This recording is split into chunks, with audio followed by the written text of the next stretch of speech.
YouTube पर 3 सबसे बड़े चूतिया इंसान। जी हाँ दोस्तों, यूट्यूब पर अगर शायद ये ना होते ना तो अब तक भोजपुरी से अश्लीलता शायद दूर हो चुकी होती है और भोजपुरी में अश्लील कोई भी गाता नहीं। इन लोगों की मतलब देन है कि भोजपुरी में लोग अश्लीलता गा रहे हैं।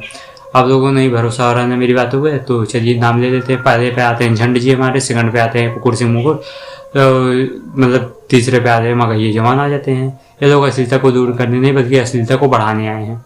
इनका मकसद ये है कि अश्लीलता को जितना बढ़ाया जाएगा उतना ज़्यादा इनके चैनल का प्रमोशन होगा और अश्लीलता के नाम पे अपने चैनल को चलाएंगे। वही काम ये कर रहे हैं।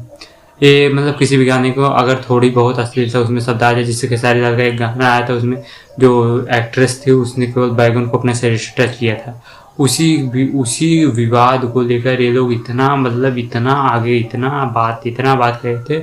वो मतलब ये लोग उनमें तो कुछ पूरे उस गाने में तो पूरी अश्लील हो गई थी, क्योंकि जो गाना खेसारी लाल का है आप लोगों को पता है कि गाना ट्रेंडिंग में चलता है और बवाल ही गाना उनका होता है और वो पूरी भोजपुरी में तहलका मचा देता है। तो इसलिए मतलब उनके इस गाने को मतलब लोगों को न सुनने के लिए ये लोग ऐसे वीडियो बना रहे हैं ताकि इनके गाना कोई नहीं सुने, खेसारी का गाना कोई नहीं सुने। और इसमें जो पवन सिंह का गाना है नई की खिलाड़ी, इसमें क्या खेसारी वो जो मतलब जो लड़की है वो भजन कर रही है पवन सिंह के साथ, क्या कर रही हो, वो अश्लील नहीं है। बट अभी इनकी आंखों से दिखाई नहीं देगा ना। ये लोग केवल खाली खेसारी के नाम पे अपना चैनल चला रहे हैं, कोई बात है नहीं। कोई भी एक वीडियो पवन के ऊपर बना के अपने चैनल पे उतना व्यू पा जाए जितने खेसारी पाए हो तो मैं जानूँ। तो बस मैं चलता हूँ। अगर वीडियो अच्छी लगी तो वीडियो को लाइक और चैनल को सब्सक्राइब कीजिए। Okay bye bye, love you all, take care.